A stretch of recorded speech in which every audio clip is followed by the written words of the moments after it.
Ryoma Takashi barely grasped his sanity, pleading with a wheezing voice for him to stop. For Ryoma Takashi, who had tried to hunt a rookie S-rank hero, this was a terrifying situation he had never imagined. No, Dujun answered coldly, then swung his fist down once more. Because Ryoma Takashi constantly belittled Korean heroes and spouted all kinds of nonsense, the Violet Guild members also had very bad feelings toward him. However, some guild members couldn't bear to watch Dujun's one-sided violence, so they turned their heads away. No, this won't do. I have to stop him. Young Inju dragged his stiff body with difficulty, walking toward Dujun. Dujun, please stop. If this continues, he'll really die. We can't kill Ryoma Takashi here. Korea-Japan relations deteriorating is one thing. Dujun's image and reputation will fall indefinitely. Heroes around the world will definitely be angry at Dujun's actions and condemn him. Young Inju absolutely didn't want to see such a situation. A hero with powerful strength like Dujun should become someone that people worldwide, even other heroes, would respect and fear. However,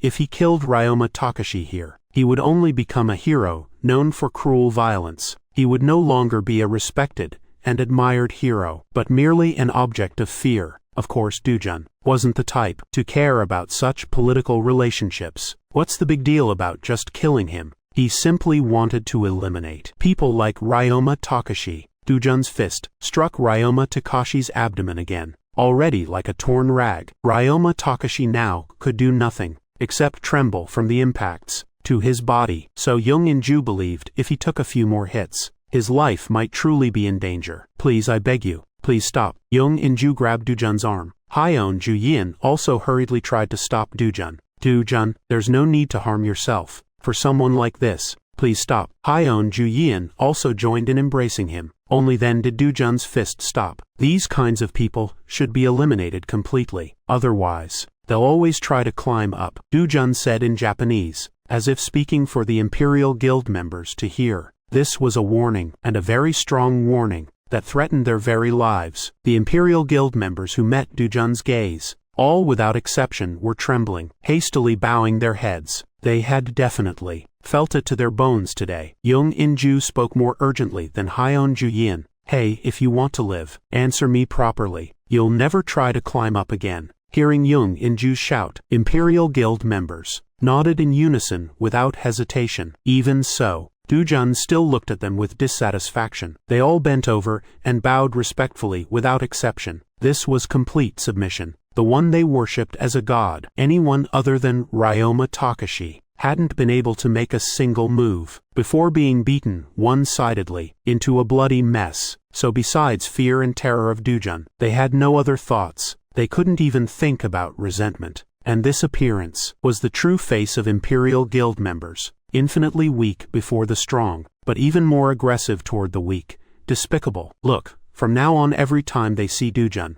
they'll bow 90 degrees like this, so please forgive them. Okay. Young Inju's efforts at mediation were also commendable. Most importantly, the Imperial Guild members' pathetic performance with no resistance also made Dujun lose interest. If you dare climb up again. Dujun's words stopped abruptly, but this was already enough. From now on, Imperial Guild members would freeze in fear, just seeing Dujun's face. No, even just seeing his shadow. The terror Dujun brought them was that immense. Why has it come to this? Whose land is Dokdo? Of course it's Korean land. What about Tsushima Island? That's also Korea. Seeing Imperial Guild members answer with red faces, only Violet Guild members who understood Japanese couldn't help giggling. Dujun's original plan was to explore a rift zone for Blue Gator's heart. If he couldn't get it this time, he didn't know when he'd find another chance. Even though he had occupied the rift zones near Santa Ren to hunt as many Blue Gators as possible, Dujun wanted to get more in advance. But due to Ryoma Takashi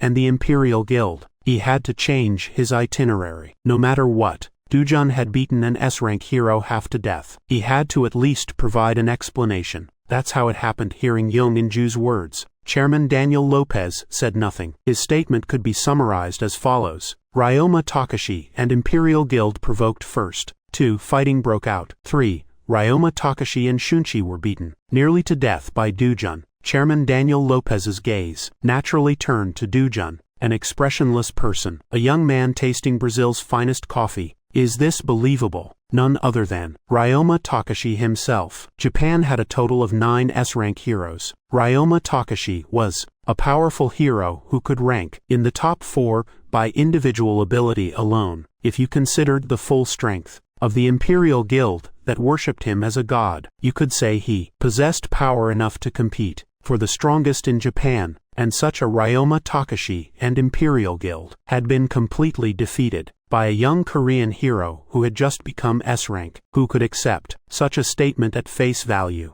Hyeon Ju-yin and Violet Guild must have helped too, but even so, the fact that Ryoma Takashi and Imperial Guild were defeated was hard to believe. The power gap between Imperial Guild and Violet Guild was that vast. Of course, Korea had 2 S-rank heroes, so it wasn't without chance of victory. It's just, how could there not be a single injury on their side? Only Ryoma Takashi and Shunchi were hurt, even against 2 S-rank heroes. If it was Ryoma Takashi, at least Hyeon Ju-yin or Dujun should have sustained some serious injuries normally. But not only was Dujun, even Hyeon Ju-yin was completely unharmed. Ryoma Takashi was injured to near death, while his opponents didn't even lose a hair. This was simply unbelievable. Was Korea a hero specifically supported by Ra Tae Wong? Regardless of the situation, what was important was something else entirely. They were attributing all of this to Seo Dujun's actions alone. Their intention was obvious, a strategy to minimize responsibility, making only Dujun bear the burden. At first glance it might seem so, but judging from Young In-ju and Hyeon Ju-yin's attitudes, it wasn't like that. It seemed they wanted the whole world to remember this newly emerged Korean S-rank hero. Chairman Daniel Lopez sighed softly. Whatever their intentions were, an unpleasant incident had occurred in Brazil anyway, even though it had nothing to do with him. Chairman Daniel Lopez couldn't help feeling responsible. So Ryoma Takashi and Shunchi were receiving the best treatment. All Brazilian healers who enjoyed noble treatment among heroes had been deployed. The medical team was also equipped with the finest. The problem was, Ryoma Takashi's injuries were far too severe, even for a hero with monster-like recovery abilities. To be able to walk on his own would require at least over a month. To engage in hero activities would take even longer. In fact, Ryoma Takashi couldn't participate in this Rift Zone closure operation. Not only that, Shunchi's right shoulder had reached an incurable state.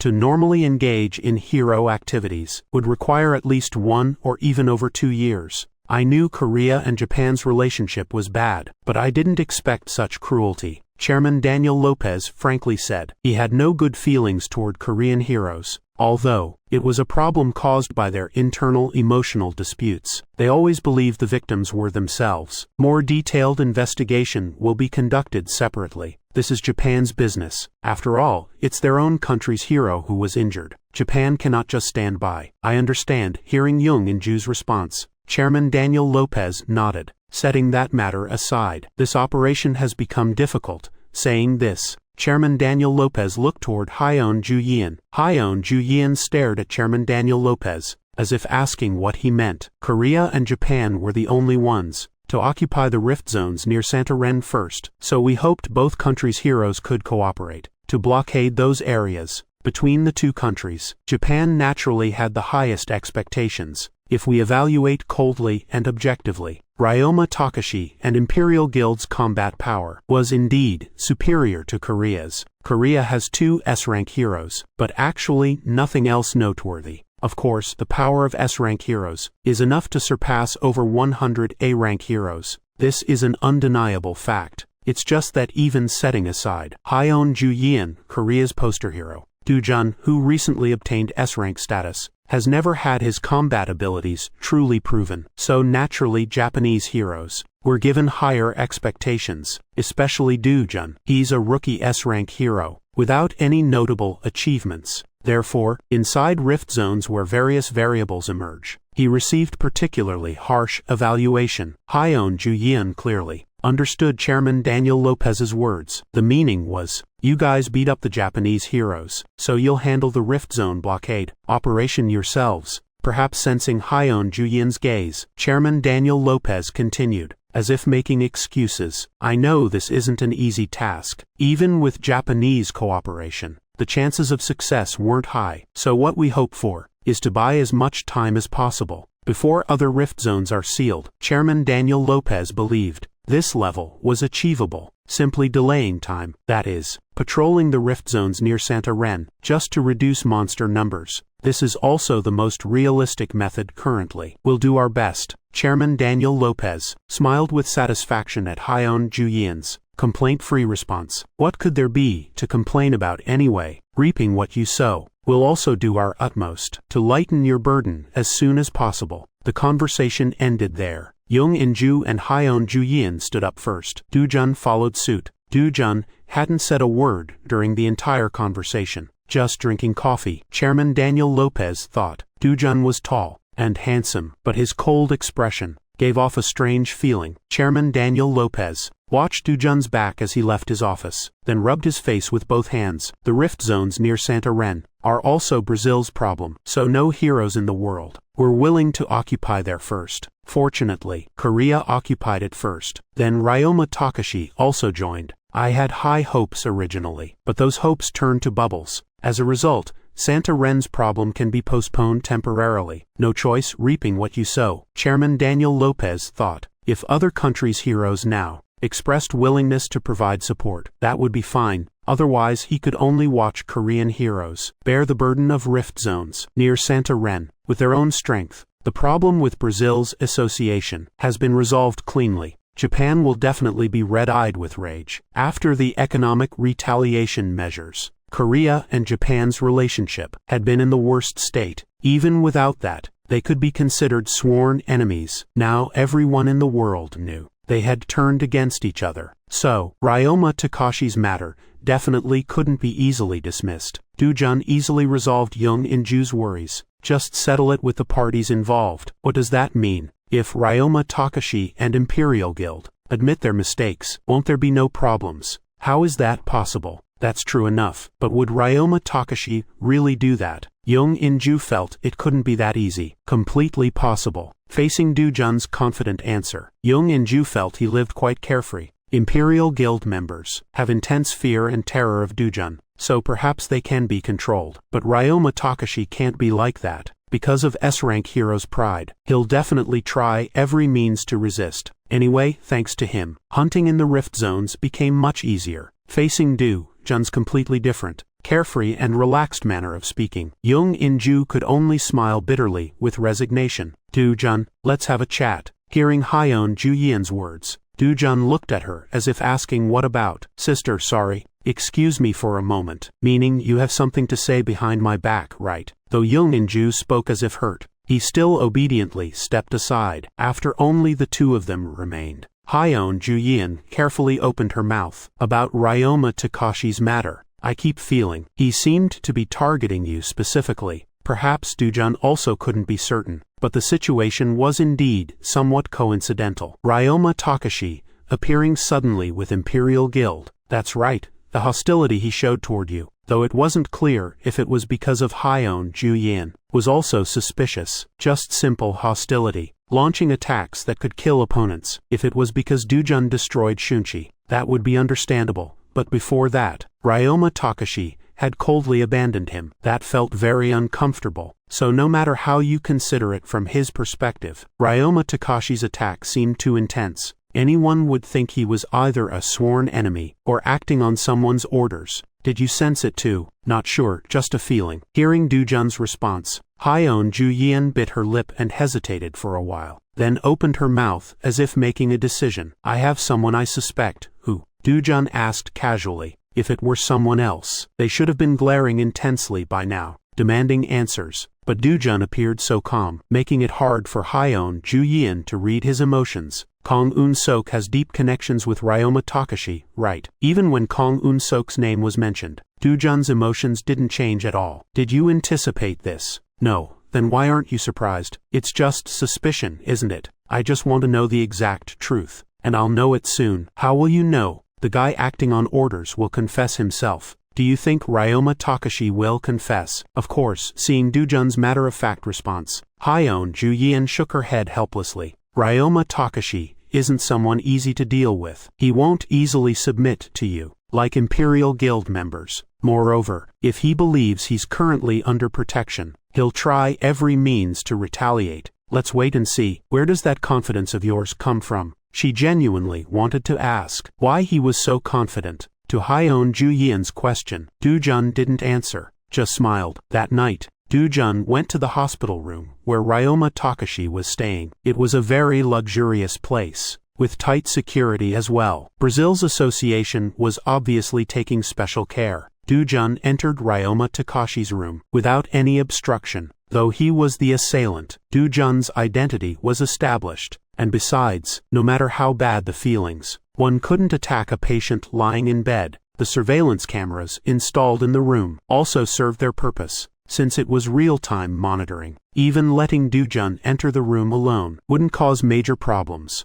Ryoma Takashi was connected to various equipment, sleeping as if dead, making people forget his former arrogance as an S-rank hero. Though when Ryoma Takashi was brought to Brasilia, he looked like he could die at any moment under the healer's treatment. He was now recovering steadily. Ryoma Takashi. Do-jun calmly called his name. He immediately opened his eyes. After confirming Do-jun's face, Ryoma Takashi's eyes filled simultaneously with fear, terror and anger. As Hyeon Ju-yeon had said, if he confirmed he was under protection, he seemed ready to retaliate at any cost. Looks like you want revenge, but you won't get that chance. Ryoma Takashi's pupils were full of intensity. Though he didn't speak, he looked like he wanted to object. Do you know what this is? Do-jun pulled out 2 eyeballs from his chest. They were Lynx's eyes. Ryoma Takashi seemed to be asking what they were, with slightly worried eyes, looking alternately at Do-jun and Lynx's eyeballs. Do-jun silently injected magic power into Lynx's eyeballs. Originally, Lynx's eyeballs, emitting faint blood-red light, under Do-jun's magic power, began radiating intense brilliance. The surveillance cameras in the room, since Do-jun had his back to them, couldn't detect Lynx's eyeballs. Looking forward to your quick recovery. Do-jun left the room. Through surveillance cameras, Brazilian Association heroes, monitoring the room's interior, only saw Do-jun standing at a certain distance from Ryoma Takashi. Korean heroes and Japanese heroes had a conflict. The rumors spread rapidly. Even though Brazil's Hero Association tried to prevent it, it was futile, because the situation at the time was witnessed firsthand by Violet Guild members. This is something only you should know. Is that Youngjin? I'm doing well. Brazil's weather is better than expected. The food suits my taste too. But speaking of which, this is truly top secret. Top secret, so you absolutely can't tell anyone. Actually, we and the Japanese heroes. What? Those Japanese monkeys spouted nonsense again. These guys really should have been completely finished off last time. No, nothing special. A few days ago, we fought with Imperial Guild in Brazil. This can't be revealed. You know Hero Seo Do-jun, right? That's right, the 8th S-rank hero. That person is really amazing. Amazing how? Well, this is what I witnessed personally. Only you can know this. It's a secret. You absolutely can't tell others. Violet Guild members confided this matter to family or acquaintances. Of course, secrets confided this way could never be kept. The news instantly spread throughout Korea. Soon even reporters knew. For reporters who would stop at nothing to pursue news, the story about Seo Do-jun, shrouded in mystery, was undoubtedly exclusive news that made their mouths water. Reporters quickly wrote reports. Initially, this was just unverified rumors. But as fact-checking proceeded, Korea was flooded with information about Seo Do-jun. How's domestic public opinion? Chairman Ra Tae-wong's question. Deputy Minister Min Hong-gi immediately answered. The public's interest in Hero Seo Do-jun is higher than ever before. He's been at the top of online search rankings for 3 consecutive days. After all, online, everyone's saying he beat Ryoma Takashi to a pulp one-sidedly. No wonder, Ra Tae-wong said, with a faint smile on his face. Ryoma Takashi was exactly the core figure of those extremists who unhesitatingly made inflammatory statements. Every time Ryoma Takashi said those infuriating words, how many times had everyone clenched their fists, hearing that such a Ryoma Takashi was beaten half to death by Do-jun? If Ra Tae-wong weren't in high position, he'd probably dance with joy, except for forces called the New Pro-Japan faction. All normal Korean citizens shared the same feelings. Therefore, the public's attention to Dujun was explosive. But has Japan's Hero Association really given up investigating the truth? Deputy Minister Min Hong-gi looked incredulous. Ryoma Takashi isn't just anyone. He is Japan's frontline hero. Such a Ryoma Takashi was humiliatingly defeated, not by another country's hero, but by Korea's hero. Japan's association should be holding on tight no matter what. As always, to cover up their own scandals and humiliating defeats. Aren't they the type who would persistently search for opponents' flaws, then stir up public opinion before they'd give up? So when Deputy Minister Min Hong-gi received news from Brazil rather than satisfaction, he worried more about whether Dujun and hero Hyeon, Juyin, and others would fall into difficulties. The person involved said not to investigate the truth, so Japan's Hero Association has no choice. I heard that too. Did Ryoma Takashi really say that? I can't believe it either, but that's what they're saying. Chairman Ra Tae-wong's bitter smile made Deputy Minister Min Hong-gi's brow furrow. I'm worried they might be plotting something behind the scenes. Even so, there's nothing we can do now. What can we do anyway? We're in the position of parents whose child hit someone. Japan is in the position of parents whose child was hit. Unless Japan acts first, we can't step forward. That's absolutely right. Because even when children fight, it's the side that got hit who acts first. If the side that did the hitting steps forward to explain first, the situation definitely won't look good, though I don't hope it happens. If Japan does something, we can't just sit and wait for death. So I want to say, let's compile what Ryoma Takashi and Imperial Guild have done. This way, if we're attacked, we can mount appropriate counterattacks. Understood. Deputy Minister Min Hong-gi showed confidence, believing that exposing Ryoma Takashi and Imperial Guild's scandals wouldn't be difficult. But can we really trust surface appearances? Hero Seo Dujun, that is, by my common sense. It's truly unbelievable. The fact that Ryoma Takashi was beaten one-sidedly, not only Deputy Minister Min Hong-gi, but online, there was also fierce debate about authenticity. Speaking of which, there's more than one or two unbelievable things. Chairman Ra Tae-wong said with a slight smile, just confirming his intuition wasn't wrong. This incident for Chairman Ra Tae-wong was a huge gain. He even had a strange feeling that perhaps the entire world's hero landscape would shift. Damn. Kong Un-sok, lying in the airplane's first-class cabin, seemed unable to sleep at all, yanking off his eye mask. What the hell is going on? Ryoma Takashi was Kong Un-sok's hidden strongest blade. To wield this powerful blade, Kong Un-sok had paid a great price. Money was secondary. First, he transferred out some quality companies he'd been operating domestically. Of course, since Ryoma Takashi failed to complete the mission, that matter was dropped. The problem wasn't there. Takashi actually failed. Compared to losing money and companies, Ryoma Takashi's failure was more fatal to Kong Un-sok. One-sided violence. For Kong Un-sok, this was unbelievable and impossible to accept, because he knew better than anyone. Ryoma Takashi's strength, there must be something. Otherwise Ryoma Takashi couldn't have failed. He also couldn't have obediently attributed all responsibility to himself, and avoided investigation into this incident's truth. Something made even Takashi avoid it at all costs. The first thought was naturally the Hero Association, but Kong Un-sok understood Chairman Ra Tae-wong's personality better than anyone. Chairman Ra Tae-wong, even with compatriots, wouldn't easily compromise,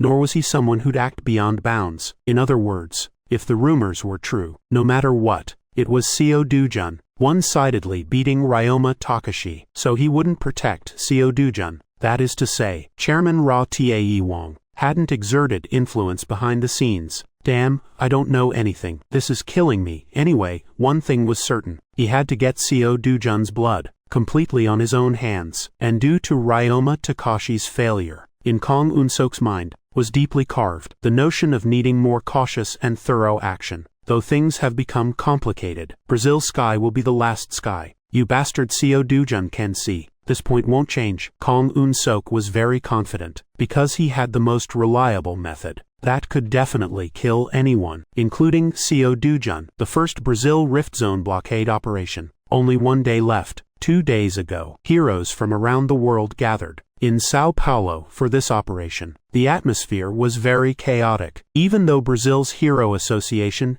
had made full preparations. Heroes from around the world, with diverse personalities gathered together, couldn't possibly be easily controlled. The fact that Korean heroes and Japanese heroes had conflicts also created impact, originally concentrating efforts on the Rift Zone blockade operation wasn't enough. The subtle atmosphere between Korea and Japan distracted overall attention. Korea and Japan already had bad relations, and unpleasant things had happened. So whenever heroes from both sides gathered 3 or 4 people, they'd create an atmosphere like a time bomb that could explode at any moment. Under these circumstances, Brazil's Hero Association still maintained maximum calm and proceeded with the prepared schedule. Overall operation briefing, subdivided individual briefings, parties to boost operational success, etc. Brazil's Hero Association displayed everything they could prepare, but heroes from around the world weren't interested in this.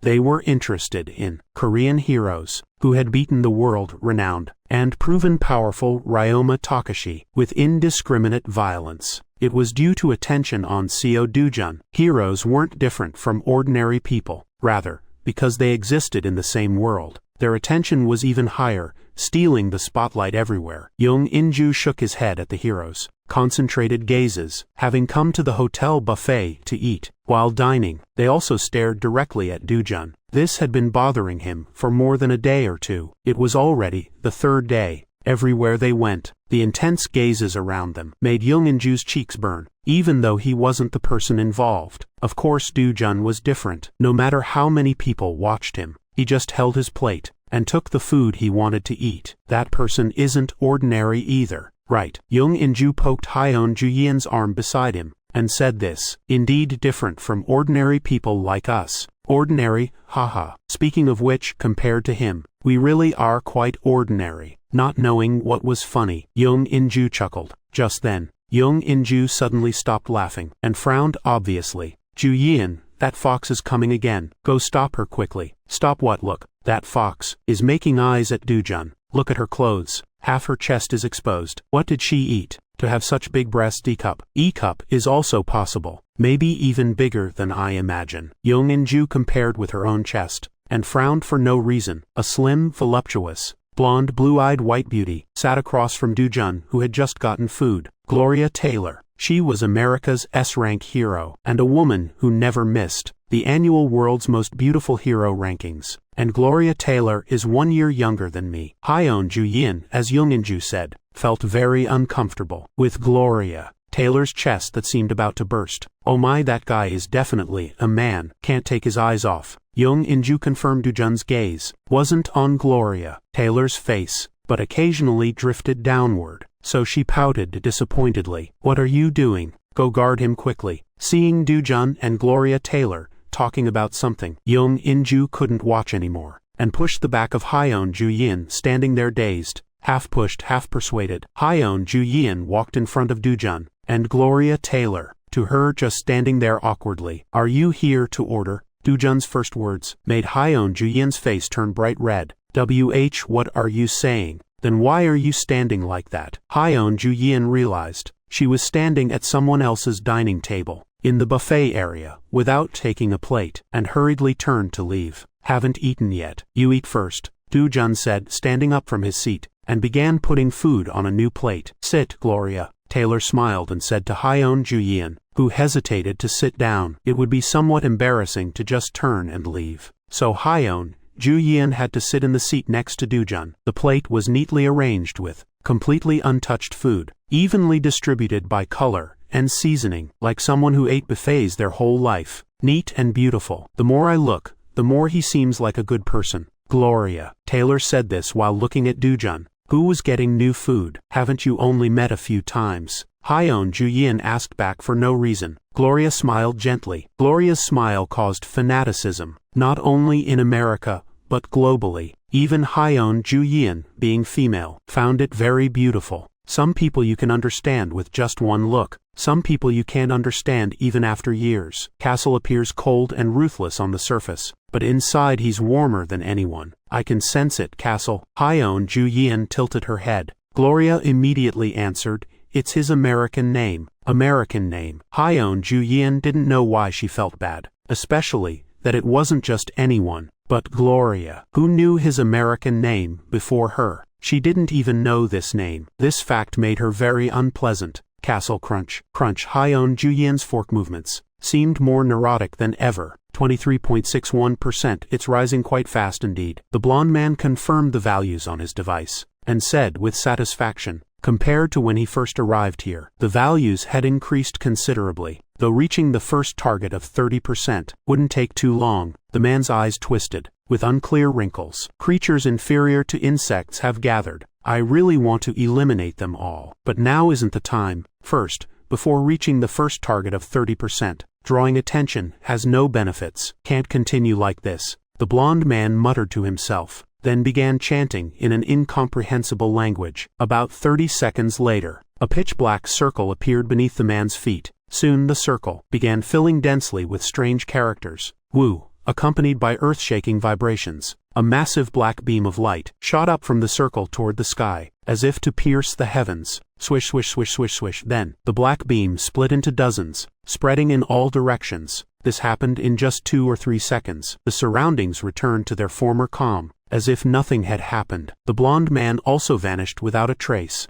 Ah, did you see that just now? A hero affiliated with Brazil's Hero Association pointed to the right sky not far away. What? He immediately answered another colleague's question. Just now a black beam, reaching straight to the sky, appeared there. Then it shattered. Black beam. The colleague looked puzzled. He impatiently began explaining what he witnessed firsthand. Really? I didn't see it. No matter how detailed his explanation, it was futile, because only he alone had seen the black beam. The two finally headed to where the black beam appeared. There was nothing at the place. His colleague asked if he really saw clearly. He felt very frustrated. I clearly saw it. If it wasn't an illusion, then let's report to superiors. Will they believe us? If there's evidence. Evidence. He began looking around. There were no traces to support his claim. With the rift closure operation approaching, the association's overall atmosphere is filled with tension. In this situation, causing unnecessary commotion over something without clear evidence would only be burdensome. I might have seen wrong. He finally decided to avoid this troublesome matter. Castle. Hearing Hyeon Ju-yeon's words, Young In-ju stared intently at Do-jun. Do-jun, do you have a foreign name? Do-jun didn't answer, just nodded. Did you study abroad? If not for the youngest half-sister being born, he probably would have been like this. He should have taken the elite path that others would envy. But Do-jun was driven away before that. Despite never living abroad, he had a foreign name. Anyway, he was very special. Young In-ju felt Do-jun was special to begin with, so she didn't think much of it. Speaking of which, Ju-yeon, why are you so angry? What's wrong with me? Well, so you heard about Do-jun's foreign name from that white fox? Young In-ju narrowed her eyes at Hyeon Ju-yeon, then nodded as if suddenly understanding. So that's it. Just because Do-jun's foreign name was known by the white fox. Young In-ju struggled, as Hyeon Ju-yeon's hand covered her mouth. Don't talk nonsense. Hyeon Ju-yeon's ears turned red. She secretly observed Do-jun's expression, but he continued walking forward expressionlessly. Somehow, Do-jun's completely indifferent appearance made Hyeon Ju-yeon's brow furrow even tighter. Sigh. Seeing Hyeon Ju-yeon sigh briefly, Young In-ju just shook her head.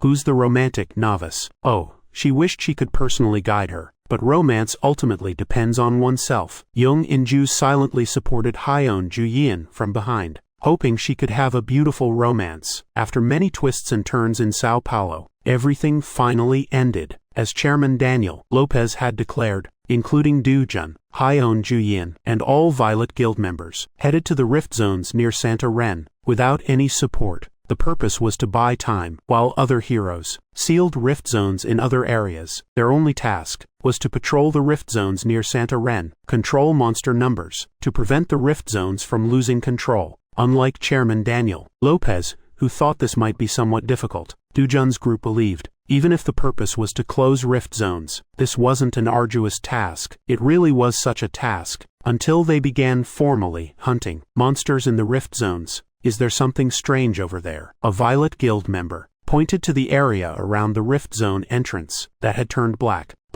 Generally speaking, rift zone entrances are blue. But not all Rift Zone entrances are blue, because sometimes they appear red or orange. A black entrance like this is unheard of, unseen before. It feels like black paint was applied over blue. As he said, it felt like a layer of black was covering the original blue. Therefore these two colors seemed incompatible, each going their own way. Are there entrances with two colors? As far as currently known, no. Maybe it's just a somewhat special place. So far, different colors at Rift Zone entrances haven't meant anything particular. Besides, there's an immeasurable monster Dujun here. What does it matter? Violet Guild members thought nothing of it. Dujun. Guild members entered the entrance one by one. Only Dujun stood quietly alone. Young Inju called his name. More than anyone, Dujun, who should act most nonchalant, instead stood there frowning. What's wrong? Hyeon Juyin also seemed concerned about Dujun's behavior, and came over to ask, "Don't you feel it?" Dujun's sudden question made Hyeon Juyin and Young Inju look at each other. Feel what? Not at all. Don't feel anything.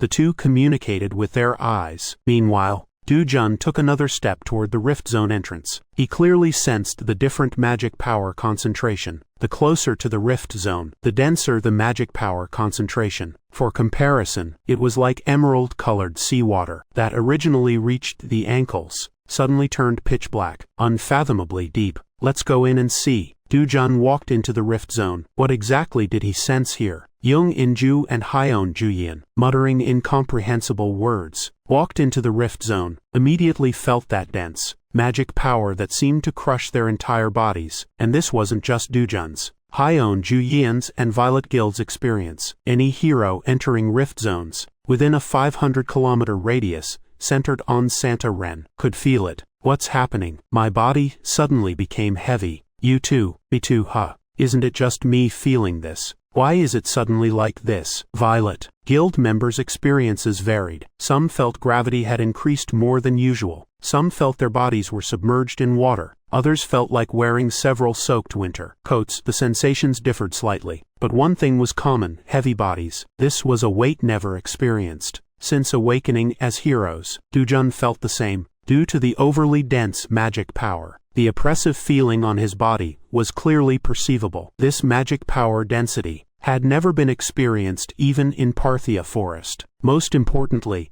the magic power quality was completely different. Even with high magic power density, it was difficult for the entire body to feel heaviness, because magic power itself is a natural force. So not only humans, any life form would be invigorated by it. But the current magic power quality was different. This magic power, Dujun's expression twisted. Murky, to summarize in one word. Not magic power that could stimulate life vitality, but felt like it was binding life vitality, combined with that dark, damp aura. It even made one doubt whether this was really magic power, only experienced once, in that already destroyed world. That was the final moment. Why in a completely different dimensional Rift Zone would he think of that guy? Dujun's eyes turned ice cold and sank. He carefully scanned the surroundings. He mobilized all his senses and concentrated with all his might, but didn't sense that guy's presence. Was it just a purely similar situation? Even so, Dujun's mood couldn't improve. Is this what you meant, Dujun? To Hyeon Juyin's question, Dujun just nodded. He had nothing more to explain. Is there some problem? No. Hyeon Juyin swallowed the words. Could there be problems with Dujun here, not just anyone else? What problems could there be? Hyeon Juyin,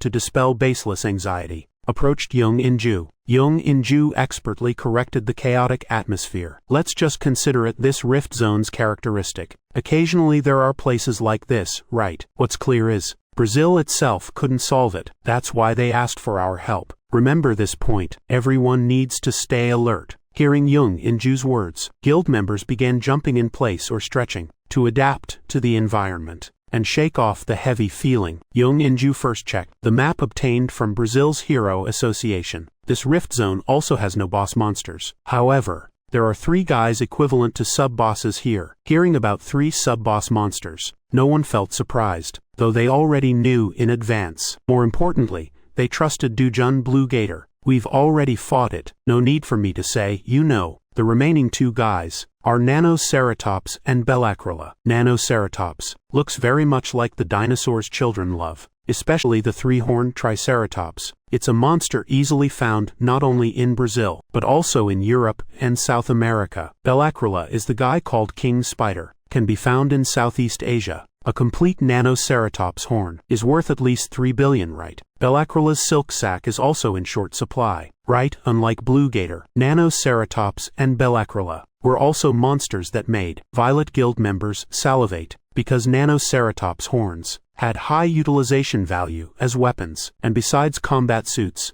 Belacrula's silk sacs were considered highly valuable as crafting materials, worth tens of billions of Korean won. I can also take this opportunity to create weapons made from nanoceratops horns, and combat suits made from Belacrula's silk. Violet Guild members each harbored dreams one by one. They began the Rift Zone hunt in earnest, with such rosy hopes. The first monsters to appear were black orcs, though reportedly 3 times stronger than regular orcs. They were easily manageable for A-rank heroes. There are so damn many monsters. Even at a rough glance, there were over 100 black orcs. Violet Guild members, even without Young Inju's command, formed group battle formation. Leave this to us, Young Inju confidently said to Dujun, and immediately called a guild member's name, Mi Ran. As soon as Young Inju finished speaking, Violet Guild's only mage, Cha Mi Ran's ranged attack unfolded. A fireball, 10 times the size of a basketball, drew a parabolic arc, and landed in the center of the black orc group. Boom!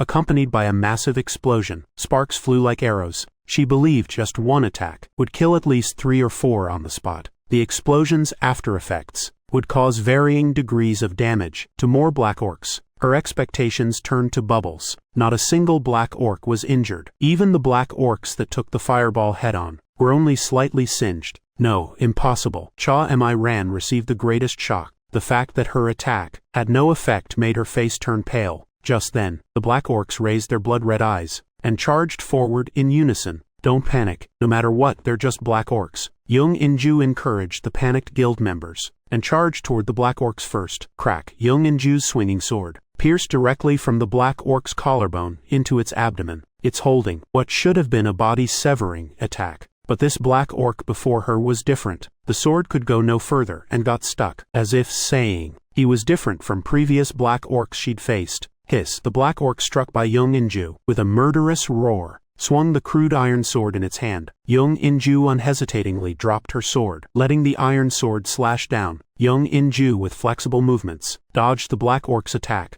leapt nimbly, and struck its face hard with her knee. Young Inju pulled out the sword embedded in the swaying black orc's abdomen and swung again. Crack! The beheaded black orc's body crashed down. Definitely different. Young Inju's face hardened due to the sensation felt in her hands. The black orcs appearing before them were different from previous black orcs they'd faced. Before she could issue a warning, Violet Guild members had already engaged in battle with the black orcs. The battle was more intense than imagined, no matter how strong black orcs were. For Violet Guild members, composed entirely of A-rank heroes, they shouldn't be difficult opponents. It had always been this way. It must continue to be this way. But now the atmosphere was strange. Crack! A black orc's chest was shattered in one blow, killed instantly. On the surface, this was efficient technique without excess movement, seemingly an inevitable result. However, Park Seong-ho, who delivered this blow with his spear, had a stiff expression. How are these guys? Park Seong-ho's voice grew weak. His face also twisted. Black orcs were representative monsters, found everywhere in rift zones worldwide. Precisely because of this,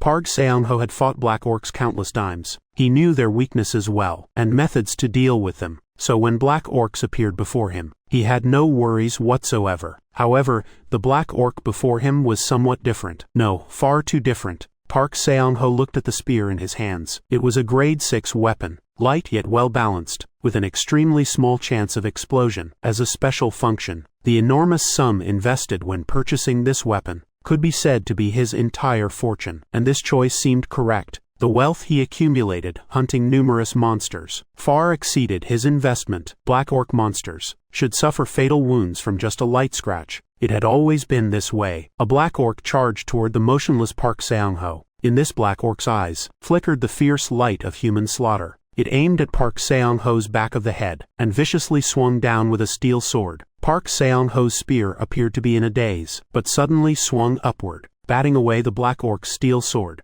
Park Seong-ho gripped his spear tighter than usual, swinging it as if using all his strength. The spear blade contained pale blue magic power, directly striking the black orc's chest. Bang! It exploded. The special explosion function beat the extremely small probability and triggered. However, the black orc only had its chest blown apart, spraying blood as it flew backward. Its upper body should have been pulverized, like being hit by a bomb. But it wasn't like that at all. These guys are really too strange. Park Seong-ho's face twisted. Other guild members' expressions were similar. How are they so strong? Should be dead but aren't dead. Damn, what's going on? Just die already, getting frantic over mere black orcs. And he was out of breath and frustrated. Violet guild members felt very confused. Those who should have died didn't die. Those who should have fallen stood and fought back. Even dealing with mere black orcs, monsters that should be easily swept away, had resulted in casualties. Young In-ju's expression was more grave than ever before. When all 38 Violet Guild members' faces were filled with frustration, Young In-ju, as guild leader, had to make a decision. Do-jun, she had confidently said, she would handle the black orcs. Shame and embarrassment didn't matter anymore. Guild member safety was the top priority, so Young In-ju didn't care even if her pride was trampled.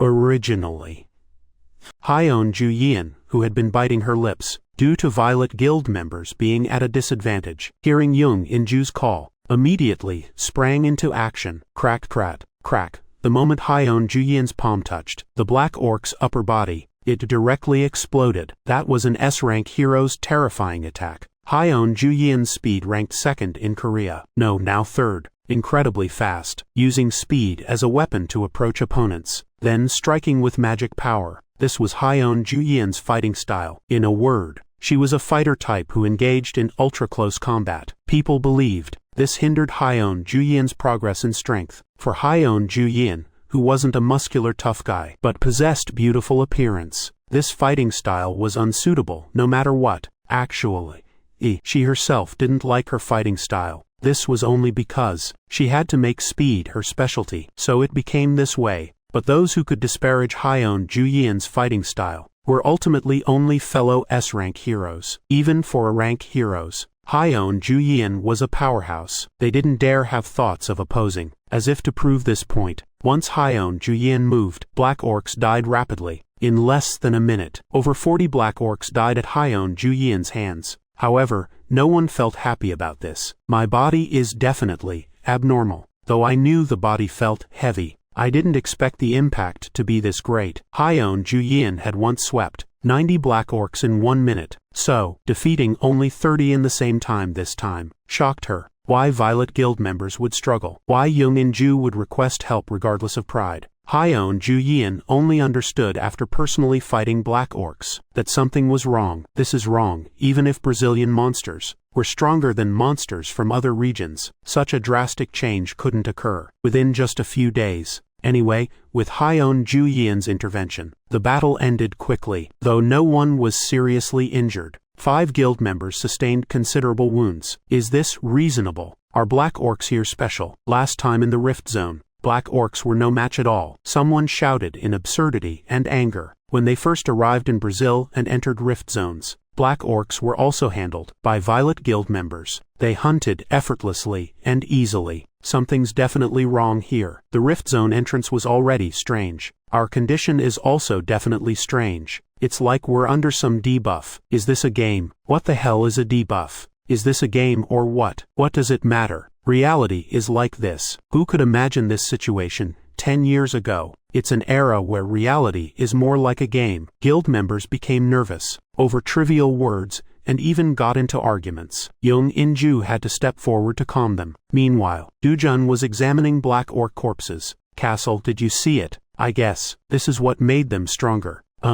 It's a bit different from normal magic power. If I had to say, it should be called dark magic power. The name isn't important. Listen carefully. Monsters forcibly imbued with dark magic power like this become at least twice as strong as usual. Moreover, the flow of surrounding magic power also changes subtly. Feel it carefully. Dark magic power. This wasn't an official name. It was a name the great scholar Rentner came up with on a whim after discovering it. What mattered were dark magic power's properties. It could enhance monster strength by over twice. Do-jun was surprised to discover traces of dark magic power on the black orc corpse. What are you looking at? Hyeon Juyin walked over to Dujun, who was carefully observing the black orc corpse. Here, do you see something like black ripples? Just as Dujun said, carefully observing inside the black orc corpse, she could see a layer of membrane like black ripples swaying. What is that? I don't know either, but it's because of this. They became stronger. This. Hyeon Juyin looked at the dark magic power again in surprise. If Dujun hadn't told her, she would never have discovered it. Obviously,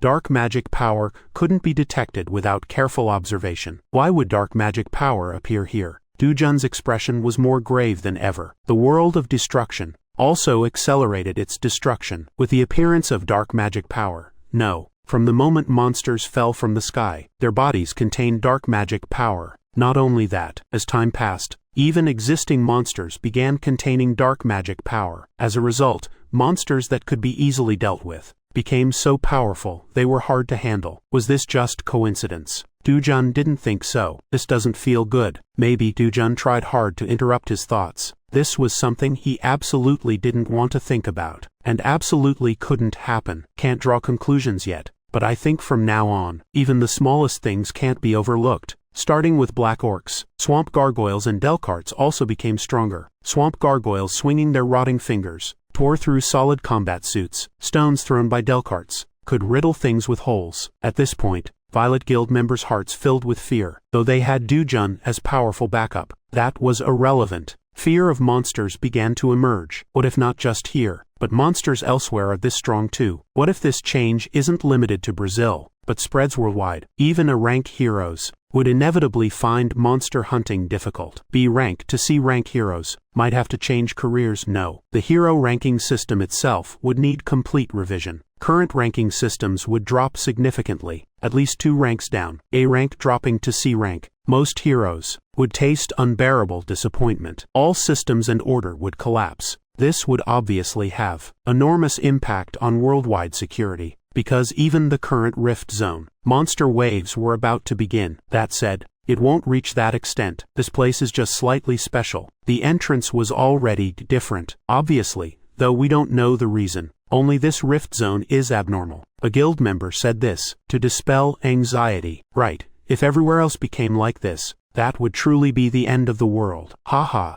he mentioned the apocalypse, trying to change the heavy atmosphere, but the reaction was unexpectedly cold. The speaking guild member scratched his head, looking embarrassed. S-rank really is different from us, teacher said. I used to think A-rank and S-rank were only slightly different, but after today, I completely understand. A-rank and S-rank are worlds apart. Don't say such things everywhere. If a bad-tempered S-rank hero catches you, you'll really get beaten to death. I know, unlike Violet Guild members, who struggled every time they encountered monsters. Seo Dujun and Hyeon Juyin still displayed overwhelming strength. Seo Dujun was beyond common sense to begin with, so it wasn't surprising. But Hyeon Juyin was different. When fighting black orcs, her combat power was much lower than usual. So, some Violet Guild members thought even Hyeon Juyin couldn't perform like before in this rift zone. But Hyeon Juyin, as if mocking such thoughts, hunted monsters one-sidedly. Hyeon Juyin destroyed monsters completely, making it seem they'd shatter at a touch. Hero Hyeon Juyin is also human like us. She also showed signs of fatigue. Hyeon Juyin, who hunted countless monsters, showed weariness on her face. On the other hand, hero Seo Dujun really is. A guild member started to speak but stopped, shaking his head. Seo Dujun hunted more monsters than anyone, but remained the same as initially. He never breathed heavily, showed no signs of fatigue whatsoever. Even so, his treatment of this situation's severity is the same as ours. His face has been serious throughout.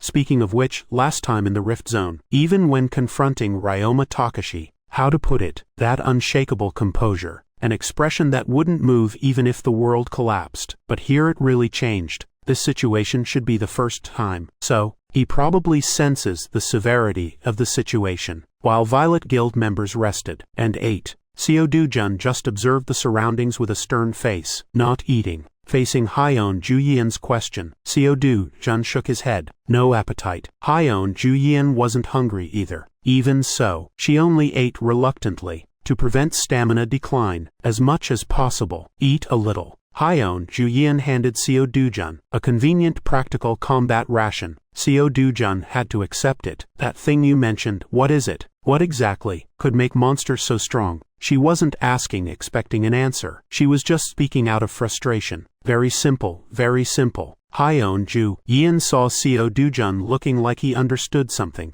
Her eyes widened. Manaus, Brazil's largest northern city, also a port city, along the Negro River, tributary of the Amazon. Even in the Rift era, Brazil's government tried every means to protect this city, but even after 10 years, this city's safety score remained low. Despite this, the official population living in Manaus reached 20 million. Unofficial estimates said at least 2 million more people lived there. This meant among northern Brazilian cities, no place was safer than Manaus. Brazil's Hero Association and government, after careful consideration, took the extreme measure of closing rift zones, actually to ensure Manaus's safety. Under these circumstances, rift zones near Manaus had so-called ACE, heroes and guilds conducting closure operations. The BA-035 rift zone east of Manaus, since Brazil's Hero Association was systematically managing monster numbers. Actually closing it wasn't difficult, because there were no boss monsters. Like other rift zones around the Amazon, there was only one sub-boss monster. Despite this, Brazil's Hero Association still deployed their most trustworthy people to completely seal the rift zones. S-rank hero Alvarado and the Rio Nino guild he led were the protagonists. Additionally, 30 A-rank heroes were dispatched, so no one thought they would fail. Hey, spread out. The combat suits are melting. Take them off quickly. This is truly hell on earth. Rio Nino Guild suffered devastating defeat under attack by monsters called giant wasps. Besides being flying monsters that used poison stingers, these monsters weren't that terrifying. Even C-rank heroes, with high-performance combat suits and shields, could easily defend against them. They were only monsters of that level. But the Rio Nino Guild, composed mostly of A-rank heroes, fell helplessly under giant wasp monster attacks. The poison stinger attacks were especially powerful. Just touching them could melt ordinary shields and combat suits. Defense itself became meaningless. Don't rashly block them. You must dodge. Focus on using ranged attacks to shoot them down. As guild member casualties mounted, Alvarado roared and launched his attack. Alvarado's weapon was a long spear, though this spear was over 7 meters long. Since its length could be adjusted with a button, it had advantages in both combat practicality and portability. Whoosh whoosh whoosh whoosh boos. Facing the flying giant wasp monsters, Alvarado made full use of the 7-meter length. Each time he swung the spear in place, nearly 10 giant wasps exploded like fireworks. Despite this, hundreds of giant wasp swarms showed no signs of retreating. Instead, as if their toxicity was unleashed, with buzzing sounds, they pounced toward Alvarado and Rio Nino Guild members. This isn't normal. These guys being this strong is unreasonable. Alvarado saw guild members in crisis from the rift zone entrance and gritted his teeth. Heavy bodies, rapidly depleting stamina, monsters several times stronger, and people who needed protection. This isn't normal. This is a variable no one expected, yet enormously significant. The closure operation failed. No matter what, we must survive. Then, tell everyone the news that the rift zone situation has changed. Alvarado realistically modified his plan. Just to leave this place, he'd have to defeat countless monsters. How many people could survive? Alvarado's expression took on despair. BA-035 Rift Zone. This is 110 kilometers east of Manaus and 480 kilometers west of Santa Ren. Think of it as high concentration mana, surging uncontrollably into the body. High concentration mana. Hyeon Ju-yeon stared intently at Do-jun, as if those were incomprehensible words. Mana Do-jun wanted to explain further, but stopped, and clicked his tongue. Heroes on Earth still had far too little understanding of mana. They awakened through this mysterious power called mana, and were called heroes. But after 10 years, almost no one could effectively control and utilize it. Only S-rank heroes could partially control mana's power. Of course, in Do-jun's view, that was only at a child's level. If mana could be properly mastered, weapon technology wouldn't be as poor as it is now. How could he explain to make it easy to understand? Do-jun thought for a moment and found the most suitable analogy. When adrenaline is secreted excessively to an uncontrollable degree, what happens? Adrenaline. Of course you die from heart and blood pressure problems. Hyeon Ju-yeon only mentioned side effects. Dojun frowned. I'm not talking about those side effects. I mean a kind of superhuman power, where excitement brings out strength you didn't know you had, or feeling like you can do anything. Of course, excessive adrenaline secretion doesn't actually cause this. Maybe that's why. Hyeon Ju-yeon just wrinkled her nose, as if she couldn't understand at all. What if an athlete was injected with large amounts of stimulants? Can this be explained clearly? Going in circles. Dojun finally explained in the most understandable way. Fortunately, this time Hyeon Ju-yeon immediately understood. Are Rift Zone monsters in that state now? Further explanation would only complicate things, and no matter how detailed the explanation, it wasn't at a level Hyeon Ju-yeon could understand. So Dojun just nodded. Hyeon Ju-yeon stared at Dojun and spoke. Dojun, how do you know all this? It's stranger that you don't know. With even a little understanding of mana, you could easily know the current Rift Zone state. For Dojun, the dense mana making bodies heavy wasn't entirely a bad thing, though the murky aura was strong. Nowhere on Earth could absorb such rich mana. Watching Violet Guild members complaining about heavy sticky bodies, Dojun sometimes found them useless. Mana cultivation couldn't be achieved overnight. According to Rentner's theory, dark mana especially had special effects on monsters. Therefore monsters could absorb mana better than humans, and faster too. So in areas rich with dark mana, they undoubtedly held overwhelming advantage. Moreover, humans on Earth had almost no ability to manipulate mana. In contrast, monsters instinctively contained and used magic power, so instantly strengthening by over twice wasn't difficult. But this dark magic power was still magic power. That point wouldn't change. So even for humans, with proper mana cultivation methods and appropriate refinement, there was no better environment. This was also fact. The problem was Earth had no such humans. Looking at you, Dojun, I feel like you're a different person. Teacher said, are you living a second round life? After Hyeon Ju-yeon spoke, she shook her head as if mocking herself. Second round life, something like that.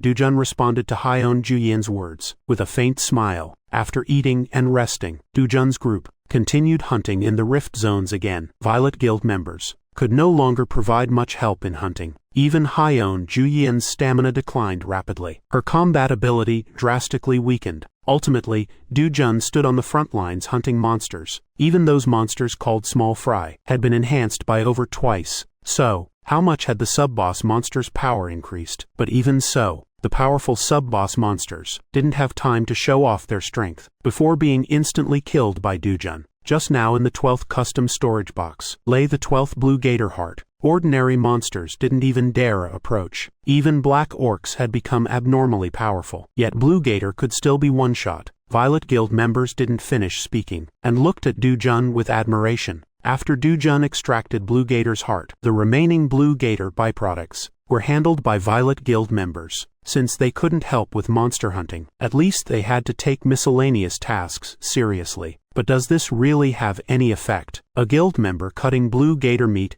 into appropriate sizes asked with a serious expression, because Dojun, every time he caught a Blue Gator, would taste the meat like a gourmet, as if wondering how this thing would taste. Now was the same. Dojun was personally grilling and eating moderately sized meat chunks. Let's try it too. Maybe it might actually be effective. Probably. It's delicious. Finally, Violet Guild members also began grilling Blue Gator meat. Guild members took a bite of the cooked meat. Their expressions varied, because it had no distinctive fishy smell. The texture wasn't particularly strange either. But Blue Gator being monster meat, this perception wasn't good. Fortunately, the taste was good. Seeing Violet Guild members reluctantly eating Blue Gator meat, Dojun chuckled. They were treating the completely ineffective Blue Gator with only value as meat, as something special, looking quite comical. Thinking of something, he walked toward those who were eating Blue Gator meat. Delicious, right? When Dojun asked, guild members nodded like they were eating dirt. Meanwhile, Dojun's invisible magic power spread out like a spider web. The spreading magic powers target was guild members eating Blue Gator meat. Dojun's magic power penetrated into those guild members who were eating meat with long faces. What's happening? A perceptive guild member tilted his head. Is it cold? In this hot weather, is it an illusion? He thought it might be an illusion. so he didn't pay much attention. Enjoy it well, maybe something good will happen. After saying this, Dujun leisurely walked away. From now on, they would absorb magic power faster than others. In the world of destruction, most mages and knights, before practicing magic cultivation methods, would go through this process to absorb magic power more easily and quickly. Like Dujun, someone who had reached such a level, used magic power to open pathways in the body and expand them. The effect was very significant. In a place with such high magic power concentration, the effect would double. Speaking of which, Dujun first approached Hyeon Juyin, who had eaten blue gator meat. Violet Guild members, who ate later, also felt the changes. If Hyeon Juyin didn't feel it too, that would be too strange. So Dujun used the same method on her. But, as expected of an S-rank hero, she sensitively looked around, but no one could detect this was Dujun's doing. Before long, the difference between those who ate blue gator meat and those who didn't would become obvious. Eventually, everyone would eat blue gator meat. Then Dujun just needed to modify their bodies again. This wasn't difficult, nor was it anything remarkable, because no matter how much magic power they absorbed, it was meaningless if they couldn't make it their own. Additionally, dark magic power, even without proper magic cultivation methods for refinement, would be directly expelled from the body, therefore harmless to humans. Though I know quite a bit about magic cultivation methods, Dujun believed he currently had neither obligation nor reason to tell them. Dujun, Hyeon Juyin and Violet Guild hunted monsters. While advancing, soon they came to a place where monsters were tightly bound by silk threads, hanging from tree stumps or branches. Everyone be careful. From here begins Belacrylla's territory, not to mention boss monsters. Even among sub-boss monsters, some clearly demarcate their territories. Among them, the most representative monster is Belacrylla. Wow, though I've heard about it, seeing it like this is still spine-chilling. Yeah, feels like entering some spider's home. Just looking at environmental creation ability, haunted houses can't compare. Violet Guild members spoke one after another. Do you know Belacrylla? To Hyeon Juyin's question, Dujun nodded lightly. Even in the world of destruction, Belacrylla was one of the troublesome guys. His characteristic was attacking all life forms, whether human or monster, as long as they invaded his territory. Then burn those first. Dujun immediately condensed red magic power in his palm. You're not even a mage. How can you manipulate magic power like magic? Even S-rank hero Hyeon Juyin was curious about Dujun's magic power usage. This is basic, he wanted to say much, but wouldn't, because that way, he'd be treating all heroes on Earth as fools. Idiots. The red magic power forming in Dujun's palm began directly burning monsters bound by silk because he had absorbed eternal flame seeds. They burned quickly. They're just simple prey. To Hyeon Juyin's question about why burning was necessary, Dujun shook his head. That was true before, but not from now on. Dujun continued explaining. While burning another prey, like now, Belacrylla, who has accepted dark magic power, will manipulate those guys like puppets. Rentner called this Belacrylla's hidden ability. French heroes completely unaware of these facts were in crisis. The BA-027 Rift Zone, located 310 kilometers west of Belem. 027 Rift Zone. Belacrylla existed there, as well. Naturally, he had already firmly consolidated his territory. The French heroes who decided to close this rift zone entered the Eyrie. The French heroes entering Belacrylla's terrifying territory, according to their prior preparations, only focused on the suddenly appearing Belacrylla. The French heroes, who had already suffered massive losses due to monsters being much stronger than expected, were already suffering tremendous casualties. Aimed at the boss monster, their tension toward Belacrylla reached its peak. Once caught by his web threads, escape becomes nearly impossible. Everyone must be careful. The threads Belacrylla shoots from his mouth are extremely sticky and resilient, just like in famous superhero movies. Sometimes he shoots thin threads like ropes. Sometimes he spreads circular thread balls, like nets in front of his targets. The dangerous one is the second type. If the team relaxes their guard or becomes distracted, their bodies will, without exception, be caught in Belacrylla's web without help from others. Even rank heroes would struggle to break free. Sweat flowed down several French heroes' faces. Sweat even dripped down their cheeks. They walked tensely toward the center of Belacrylla's territory. Clap, clack, clack, clack, clack, clack, clack, clack, clack, clack. The sound of multiple legs moving rapidly to the French hero's ears, sounded like thunder approaching. Alert appeared. Any webs flying around must be blocked in advance. The French S-rank hero, David, felt a strong sense of responsibility. He couldn't lose any more guild members. Too many guild members had died. There could be no more sacrifices. The Rift Zone's difficulty was several times higher than expected. Their current forces couldn't handle it at all. I won't let you off when we get back, David believed. This was all Brazil's Hero Association's conspiracy. The Rift Zone's difficulty, if it wasn't extremely high, how could they decide to close it? His own mistakes were also obvious, but David felt extreme anger toward Brazil's Hero Association for their despicable behavior of not accurately informing them of the situation from the start. He felt utterly furious. He planned that once they left the Rift Zone, even if it meant getting national support, he would make Brazil's Hero Association formally apologize and compensate for the massive losses. However, even the weakest monsters had become more than twice as strong. Just how much had Belacrola's power increased? David couldn't predict at all. What he first had to worry about was how to bring even one more guild member